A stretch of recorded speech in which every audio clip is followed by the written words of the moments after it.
Hey, good morning, fourth and third graders, and welcome to summer school. I'm Mrs. Kofer, and I am going to be your teacher this summer. I'm really excited to spend time with you and to get to know each of you. And for those of you who've been in my class in the past, hopefully this will be an easy transition for you. I just wanted to go over a few things before we get started with our reading. All of our activities will be on Seesaw, so you can just check your activity list for the day and make sure you get all of those complete. If you have any questions, don't hesitate to contact me and let me know. I want everybody to enjoy summer school and have a great time. So let's get started with reading. Today we're going to talk about picking our reading spot. It's important to pick the perfect reading spot. We're going to think about what you need to do in order to read and do your best reading. Do you need a bright spot, a dim spot to read? Do you like it noisy, quiet? Do you like to sit on something hard like a chair, or would you rather lay in your bed and read? So think about those things this week as we jump into reading. And today we're going to read a story together called Lost and Found. We'll read some of it today and some of it tomorrow. And we're going to practice reading and responding to our reading using our perfect spot. So let's get started. I'm going to jump on over to our story. It's found in Storyworks, and you have access to Storyworks to read stories from here. The password is Kofer17, so I'll make sure and get that for all of you who are new to my class for this summer. Today we're going to read Lost and Found. She found a treasure on the beach, but is it hers to keep? So we're just going to read a little bit of this together, and I'll show you how Storyworks works so that you can read a story on here too. All right, we're just going to read a little bit together. Our annual beach vacations have always been enjoyable, the same. The scent of the salt, seaweed in the air, and a steady sound of waves rolling onto the shore, the unchanging, faded gray of the shutters on our family's cottage. Year after year, I recognized certain seagulls by their splotches on their beaks and patterns on their feathers, and I knew which regulars would steal my peanut butter crackers off my beach blanket. This year, everything was different. Nobody was on the beach but Trevor and me, probably because of the thick clouds and the color of the milky tea-covered sky. Our parents were still inside the rental on the other side of the dunes, trying to figure out where to put the dishes in the unfamiliar kitchen cupboards.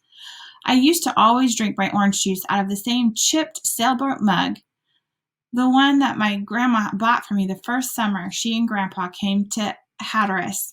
This morning I gulped juice out of a plain, clear glass. It hasn't tasted as good. The water was rough, and I didn't know this new stretch of beach, which was right on the edge of the national seashore. The hurricane last fall changed the shoreline, so instead of swimming, I squatted by the tide pool, watching the crabs hobble across the sand. Laurel, Laurel, come over here. I pushed myself up and raced towards the sound of my big brother's voice. He was standing in the middle of some clear debris on the water's edge. What is it? I stopped, panting next to a big chunk of wood. It was about the size of a boogie board. It's a piece of wood from a shipwreck, Trevor said with complete confidence. I bent over for a closer look. Yesterday's waves must have left it on the beach for us to find. I think you're right, Trevor, I whispered excitedly. In all the years of beachcombing at the old cottage, we never found anything like this. Trevor tiptoed carefully around the debris. He gasped. What? I pushed the salty strands of hair from my face and moved closer. Trevor rubbed something against his t-shirt. He held it out and cupped in the cup of his palm, trembling a little bit. In it was a thin metal circle, greenish with a hint of gold. Laurel, I think it's a treasure. I plucked it out of his hands. The worn and scusty coin felt heavy on my palm. A something stamped on it, like an X or a cross. I ran my fingertip across the surface, feeling the shape of the rough letters and maybe numbers. On the opposite side was a picture of something like a coat of arms. It really looks old, Trevor said, taking back the coin. Maybe it's a piece of 8. No, I think it's gold. Maybe it's a piece of 8. No, I think it's gold, which could be a Spanish escado. My brother had spent many summers reading Grandpa's books about pirate ships and kinds of treasure they carried. We have to get Mom to drive us to the museum, I said. They'll be able to identify it. The museum has a lot of artifacts from shipwrecks discovered in the North Carolina beaches. This area is called the graveyard of the Atlantic because there's so many boats that have wrecked over the years. It has always been a big event at a museum when something new is discovered. Trevor and I loved listening to the stories the museum guide would tell about each object. Wait, Trevor looked at me. Let's not tell anyone, not yet. If we found the coin, we might find more. I frowned. We can't keep this a secret. Plus, we're probably on the National Seashore part of the beach right now, which means the coin isn't ours. A large sign at the entrance near the dunes had made it very clear. Any objects, including historical artifacts, found along the National Seashore are protected and are not to be removed. But, Trevor paused, no one knows where we found it. Think about it, Laurel. If we had this coin and it's really an escado, something rare and old and rare, it could be worth money, like thousands, maybe even enough to fix up the old cottage. Okay, we're going to stop right there for today. And we are going to have a response today. You get to draw a picture. So today I did a time-lapse video of me drawing a picture. I just use markers and paper.